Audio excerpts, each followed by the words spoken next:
Hayotingiz davomida birinchi tashlagan plastik buyimingiz yoki bakalashkangiz esingizdami? Albatta yo'q. Inson o'zini yetti avlodini eslab qolish kerak deyishadi. Lekin bilasizmi? Hozir bizning 14-avlodimiz yashashiga qaramasdan, biz o'sha birinchi bor tashlagan plastik buyumimiz hali ham chirib ulgurmagan bo'lishi mumkin. Bu bor yo'g'i bitta plastik idish xolos. Insoniyat esa 1 yil davomida 300 million tonnadan ortiq plastik chiqindi bilan yer sayyorasini ifloslantiradi. Afsuski, xalqimiz uchun bu umuman qiziq emas.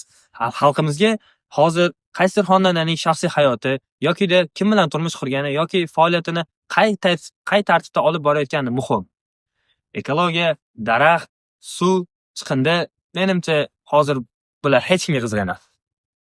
Ko'pchilik hozir meni bir vahimachi inson sifatida ko'rayotgan bo'lishi mumkin. Lekin bu fikrga borishdan oldin bizga ne'mat qilib berilgan bu dunyo va undagi jonivorlarni qay ahvolga solib qo'yganimizni bir ko'raylikchi.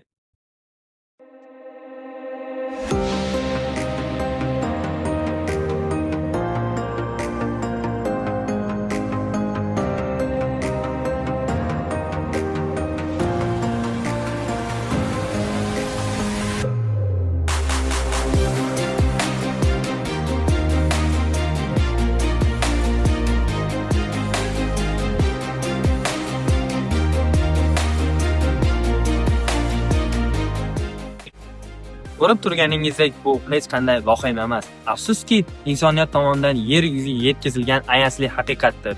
Yo'qolib borayotgan flora va faunalar, yildan yilga ortib borayotgan o'rmon yong'inlari, plastik va boshqa chiqindilar tufayli yer sayyorasini ifloslanishi va korxonalardan chiqayotgan xavfli zararli tutunlar yer sharini shu qadar ifloslantirdiki, bu global muammoga aylanib ulgurdi.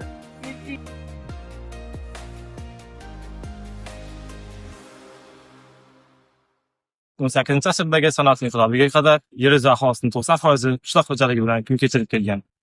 Shundan so'ng iqtisodiy bum natijasida ko'plab fabrika va zavodlar ochildi. Keyinchalik esa bu jadal iqtisodiy rivojlanishga olib keldi. Lekin hozirgi kunga kelib, bu rivojlanish ekologiyaga tiklab bo'lmas darajada zarar keltirmoqda.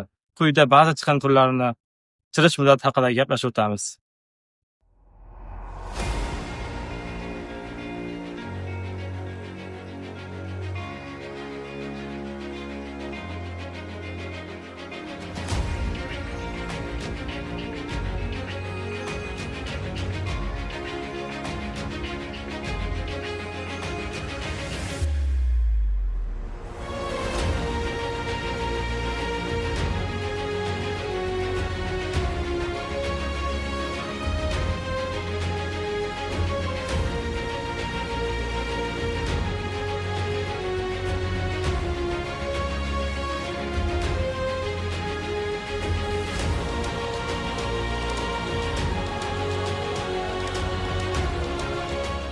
Dahshat insonlar, to'g'rimi? Biza har kuni o'ylamasdan beg'am tashlaydigan chiqindi bizdan keyin ham ancha vaqt davomida yer yuzini zaharlab yotishini bilish naqadar og'ir. Shu sonlarni eshitgandan so'ng mening ham chiqindiga bo'lgan munosabatim o'zgardi. Bugungi kunda ishlab chiqarilayotgan plastik chiqindilarning umumiy miqdori inson populyatsiyasining vazniga teng. Plastik chiqindilarning eng dahshatli tarafi shundaki, ular juda ham ko'p. Ular har sohada, har joyda va ularning aksariyat qismi qayta ishlashga yaroqsiz, ya'ni bir marta ishlatishga mo'ljallangan. Kunda ishlab chiqarilayotgan plastik chiqindilarning miqdori inson populyatsiyasining vazni bilan teng. Plastik chiqindilarning eng xavfli tarafi shundaki, ular juda ham ko'p. Ular har joyda, har sohada va ularning aksariyat qismini qayta ishlab bo'lmaydi. Ya'ni ular bir marta ishlatish uchun mo'ljallangan.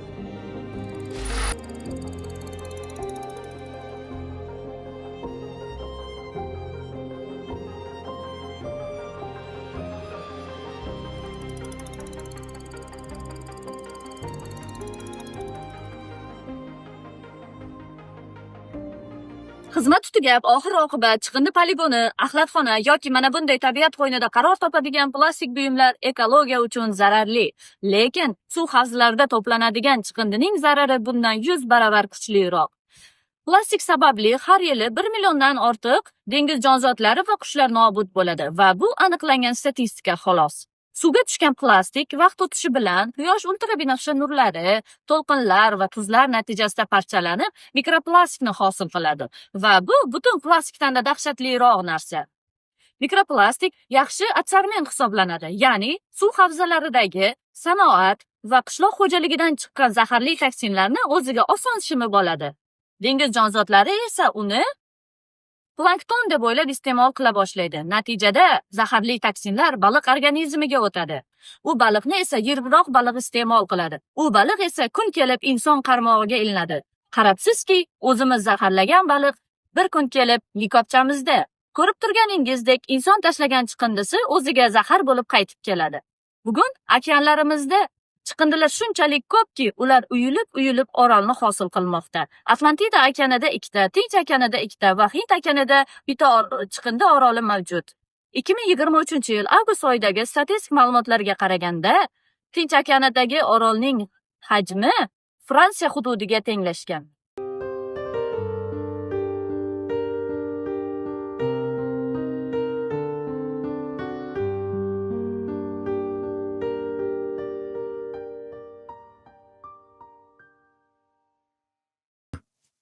Bugungi kunda O'zbekistonda atigi 10% chiqindi qaytalanadi. Qolgan 90% chiqindi esa shunchaki chiqindi poligonlariga olib chiqib tashlanadi.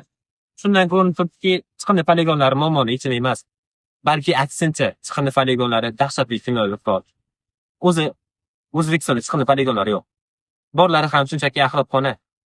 Chunki chiqindi poligonlar bilan yer osti suvlarini ifloslanmasligi uchun alohida izolyatsiya qatlami bo'ladi. Va chiqindi poligonlardan chiqadigan biogazlar havoni ifloslantirmasligi uchun filtrlar bo'ladi. Buni O'zbekistondagi chiqindi poligonlari bunday talablarga javob bermaydi. Xo'p, talabga javob berdi ham deylik. Qachongacha chiqindi poligonlarini yaratamiz?